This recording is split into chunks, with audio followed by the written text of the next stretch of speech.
Hello students. So in the video நம்ம lesson 1 electrostatics ஓட introduction பற்றி தான் பார்க்க போகிறோம். ஸோ இந்த லெசனோட பேசிக் கான்செப்ட்லேருந்து ப்ராப்ளம்ஸ் எல்லாம், அதாவது ஸ்டார்டிங் டு எண்டு வரையும் என்னென்ன கான்செப்ட் இருக்கோ அதை டீட்டெயில்டாக பார்க்க போகிறோம். ஓகேவா? ஸோ லெசன் உள்ள போயிடலாமா? ஸோ பேசிக்கலி electrostatics அப்படின்னா என்ன? What is mean by electro? That means electro means charges and statics means at rest. So இந்த லெசனில் நம்ம சார்ஜஸ் வந்து ரெஸ்ட்டில் இருக்கும்போது அது என்னென்ன ப்ராப்பர்ட்டிஸ், அதோட எலக்ட்ரிக் ஃபீல்ட்ஸ், அதோட பொட்டன்ஷியல் பற்றி இந்த லெசனில் நம்ம டீட்டெயிலாக பார்ப்போம். அதாவது electric fields and properties and potential. ஓகேவா? ஸோ நம்ம இந்த லெசனில் வந்து சார்ஜஸ் அப்படின்ற ஒரு கான்செப்டை பார்ப்போம். ஓகேவா? சார்ஜஸ் அப்படின்னா நமக்கு தெரியும், சார்ஜஸ் வந்து 2 டைப்ஸ் அப்படின்னு. சார்ஜஸ் வந்து 2 டைப்ஸ். ஒன்று plus charge, positive charge. Another one is negative charge. ஓகேவா? இப்போது நம்ம இந்த லெசனில் ஃபஸ்ட்டு கான்செப்டை என்ன பார்க்க போகிறோம்னா, பாசிட்டிவ் சார்ஜோட எலக்ட்ரிக் ஃபீல்டு வந்து எப்பயுமே அவுட்வர்ட்ஸ். பாசிட்டிவ் சார்ஜோட electric field always outwards to infinity, outwards, perpendicularly outwards. And the negative charge ஓட electric field always perpendicularly inwards. இதுதான் ஃபஸ்ட் கான்செப்ட் இந்த லெசனில் நம்ம தெரிஞ்சுக்கணும். ஓகேவா? Basically charges is a scalar quantity. Charges is a scalar quantity. Only have a value, that is only have a magnitude. ஓகேவா? Charges நம்ம basically எதில் மென்ஷன் பண்ணுவோம் அப்படின்னா Q என்ற சிம்பிளில் மென்ஷன் பண்ணுவோம். அண்ட் இதோட யூனிட் வந்து கூலும் அப்படின்ற ஒரு யூனிட்டில் இருக்கும். சரிங்களா? அடுத்த முக்கியமான point, charges always independent. Charges always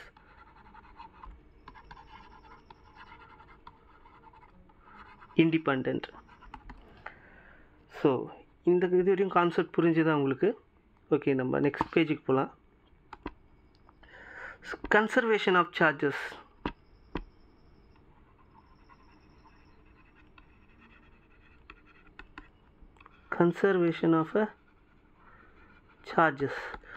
conservation அப்படின்ற ஒரு வார்த்தையை எப்பயுமே நீ சின்ன வயசுலேருந்து கேள்விப்பட்டுகிட்டே இருப்பீங்க. கன்சர்வேஷன்னா நம்ம திருப்பி வந்து ஒரு விஷயத்தை யூஸ் பண்ணிகிட்டே இருக்கோம், வேஸ்ட் பண்ணாமல். கன்சர்வ் பண்ணுறது அப்படின்னு அர்த்தம்.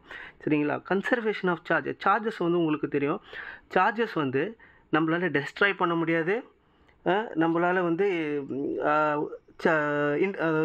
டிஸ்கவர் அதை உருவாக்கவும் முடியாது. இட் நார் created and neither destroy. அவர் ஆக்கவும் முடியாது, அழிக்கவும் முடியாது, கடவுள் மாதிரி. அண்டு இவரை ஒன்று மட்டும் பண்ணலாம், இவரை வச்சு என்ன பண்ணலாம் அப்படின்னா ட்ரான்ஸ்ஃபர் பண்ணலாம். Transfer from one object to another, one object to another, இதை மட்டும் பண்ணலாம். அப்போ கன்சர்வேஷன் ஆஃப் சார்ஜஸ் வந்து சார்ஜஸை நம்ம க்ரியேட் பண்ணவும் முடியாது, டெஸ்ட்ராய் பண்ணவும் முடியாது, ஆனால் ட்ரான்ஸ்ஃபர் மட்டும் பண்ணலாம், one body to another body. So conservation of சார்ஜஸ்னால் இதுதான். அதாவது நமக்கு ஒரு பாடி இங்கே வருது, நமக்கு ஒரு ஆப்ஜெக்ட் அப்படி இருக்குதுன்னு வச்சுக்கோங்க. இங்கே ஒரு ஆப்ஜெக்ட் இருக்குது, இந்த ஆப்ஜெக்ட்லேருந்து இந்த ஆப்ஜெக்ட்டுக்கு நம்ம சார்ஜஸ் இப்போ ட்ரான்ஸ்ஃபர் பண்ணுவோம். எப்படி பண்ணுவோம் அப்படின்னா, இப்போ இந்த ஆப்ஜெக்ட் வந்து இந்த ஆப்ஜெக்ட் உள்ள நிறைய சார்ஜஸ் இருக்குதுன்னு நினச்சிக்கோங்க. சரியா? இப்போ இது உள்ள நிறைய சார்ஜஸ் இருக்குது, ப்ளஸ்ஸு மைனஸ்ஸு. இது வந்து ஒரு plus charge.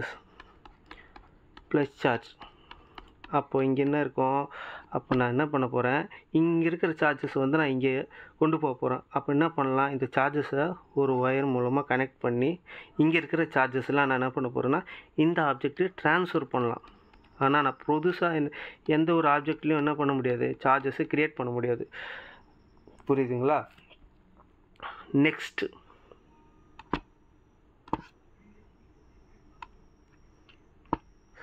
quantization of charges. Quantization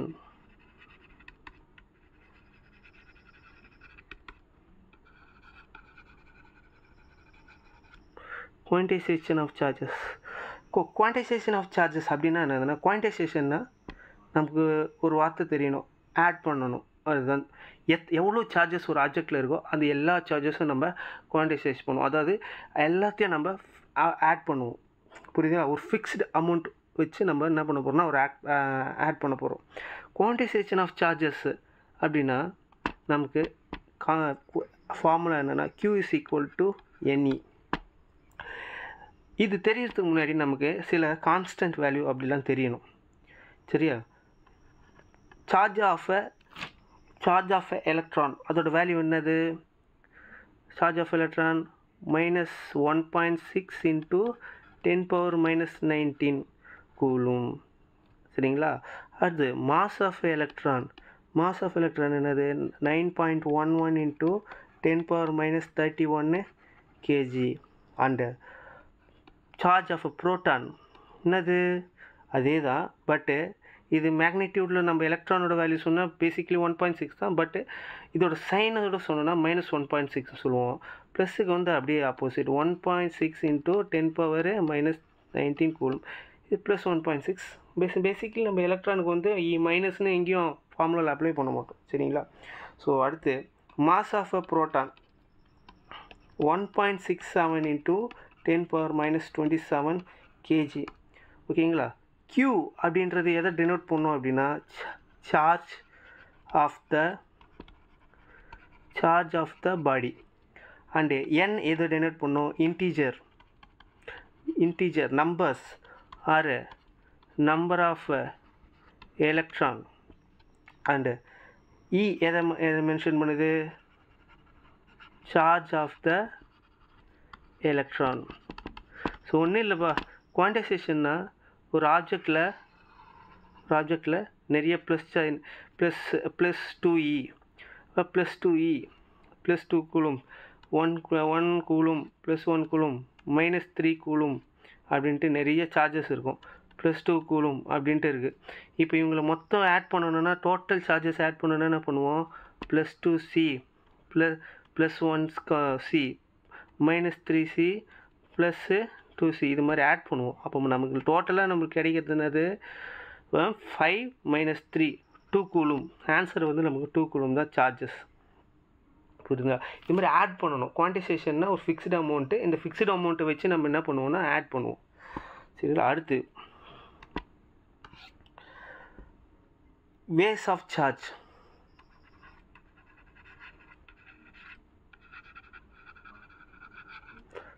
ways of charge first point என்னது? கண்டக்ஷன்.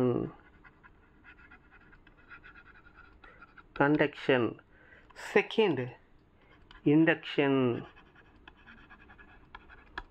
அடுத்து ஃப்ரிக்ஷன். ஓகேங்களா? ஃபஸ்ட்டு நம்ம கண்டக்ஷன்னா என்னென்னு பார்ப்போம். இப்போ கண்டக்ஷன் நமக்கு 2 ஆப்ஜெக்ட் இருக்குதுப்பா. இங்கே ஒரு ஆப்ஜெக்ட் இருக்குது, இங்கே ஒரு ஆப்ஜெக்ட் இருக்குது. இப்போ இந்த ஆப்ஜெக்ட் உள்ள நமக்கு வந்து இங்கே இந்த ஆப்ஜெக்ட் ஃபுல்லாகவே ஒரு மைனஸ் சார்ஜ் இருக்கிற ஆப்ஜெக்ட் அப்படின்னு எடுத்துக்கலாம். இது உள்ள ஃபுல்லாக மைனஸ் சார்ஜ் இருக்குது. சரிங்களா? மைனஸ் சார்ஜ் இருக்குது. இப்போ இந்த மைனஸ் சார்ஜ் இந்த ஆப்ஜெக்ட் பக்கத்தில் போகும்போது, இந்த ஆப்ஜெக்டில் இருக்கிற ஒரு நியூட்ரல் ஆப்ஜெக்ட் பக்கத்தில் போகும்போது இந்த ஆப்ஜெக்டில் இருக்கிற ப்ளஸ் சைன்லாம் என்ன ஆகுன்னா இந்த மைனஸ் பக்கமாக வரும். அப்போ மைனஸ்லாம் எங்கே போயிடுவாங்க? ஆப்போசிட் சைடுக்கு போயிடுவாங்க. மைனஸ்லாம் ஆப்போசிட் சைடுக்கு போயிடுவாங்க. சரிங்களா? கண்டக்ஷன். இப்போ நான் என்ன பண்ண போகிறேன், இங்கே ஒரு ஒயரை வைக்க போகிறேன்.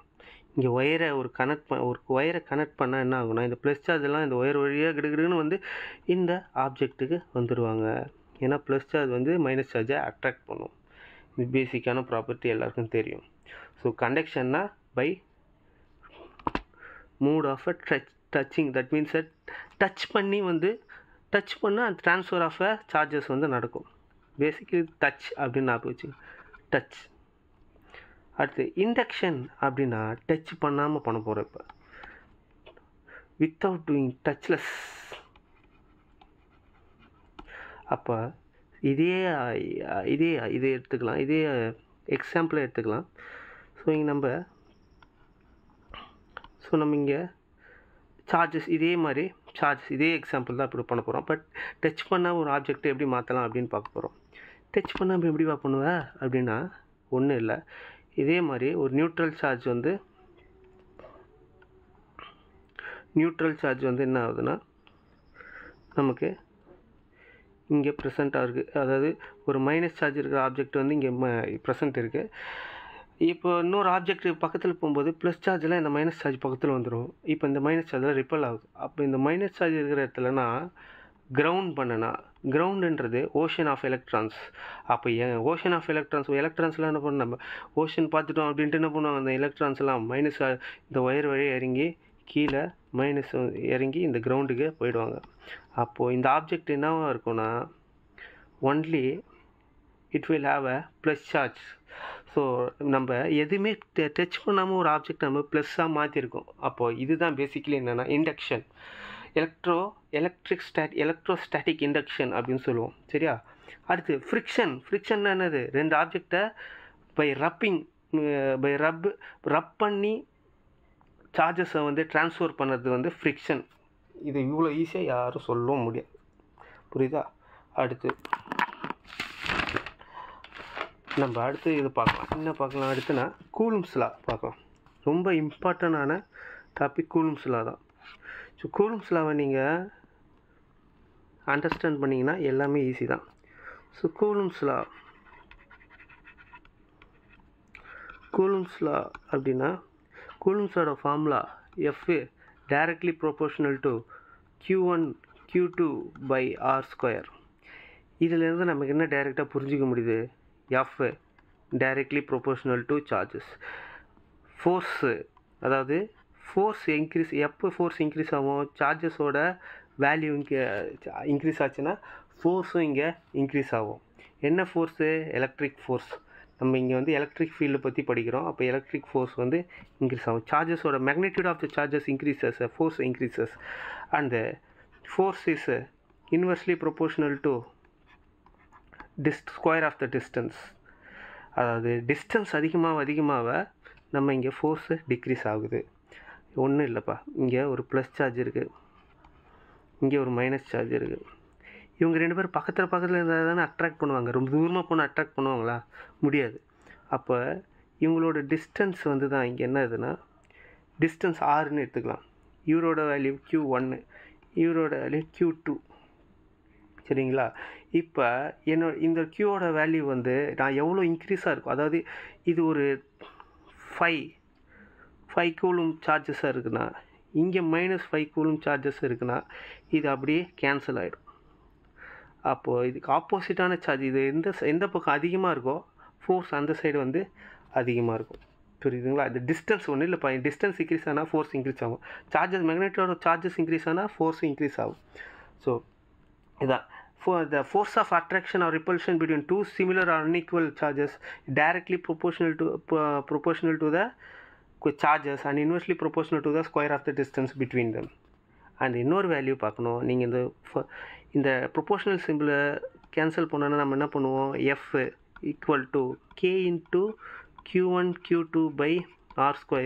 Kனா நமக்கு என்னென்னா இங்கே K is equal to 1/4 pi epsilon not. இந்த 1/4 pi எப்சிலான் நாட்டுக்கு ஒரு வேல்யூ இருக்குது, K is equal to 9 × 10⁹ அப்படின்னு. சரிங்களா?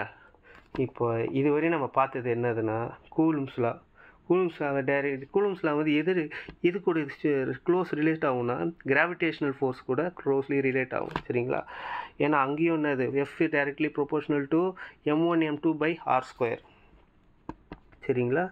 அடுத்து நம்ம இந்த எப்சிலான் நாட் 1/4πε0ன்னு ஒரு வேல்யூ போட்டோம். அதில் எப்சிலான் நாட் அப்படின்னா என்னது, எப்சிலான்லாம் முதல்ல என்னது அப்படின்னு பார்த்தா, எப்சிலான்னா பர்மிட்டிவிட்டி. ஸோ ஹவு மச், அதாவது ஆப்ஜெக்டை பொறுத்து அந்த எலக்ட்ரிக் ஃபீல்டு வந்து அது உள்ள எவ்வளோ எலக்ட்ரிக் ஃபீல்டு வந்து அது பர்மிட் பண்ணும். ஒரு ஆப்ஜெக்ட்டுக்கும் ஒரு மாதிரி எலக்ட்ரிக் ஃபீல்டு வந்து இருக்கும். இது மாதிரி இப்போ ஒரு ஆப்ஜெக்ட் வந்து வாட்டர் மீடியமில் ஒரு மாதிரி பிஹேவ் பண்ணலாம், ஏர் மீடியமில் ஒரு மாதிரி பிஹேவ் பண்ணலாம், வேக்யூம் மீடியமில் ஒரு பிஹேவ் பண்ணலாம். இப்போ எப்சிலான்னா permittivity, how much lines it permits in its body, அதுதான் பர்மிட்டிவிட்டி. சரிங்களா? எப்சிலான் நாட் அப்படின்னா என்னதுன்னா permittivity of a free space, vacuum basically. அடுத்து எப்சிலான் அப்படின்னா பர்மிட்டிவிட்டி ஆஃப் அ மீடியம்.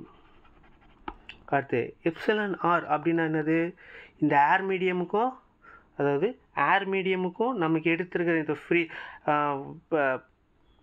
அதாவது ஒரு ஆப்ஜெக்ட் மீடியமில் எப்படி இதுவாகுது, எப்படி பிஹேவ் பண்ணுது, அது ஃப்ரீ ஸ்பேஸில் எப்படி பிஹேவ் பண்ணுதுன்னு தான் ரிலேட்டிவ் பர்மிட்டிவிட்டியோட ஃபார்முலா. இது எப்படி எழுதலாம் அப்படின்னா,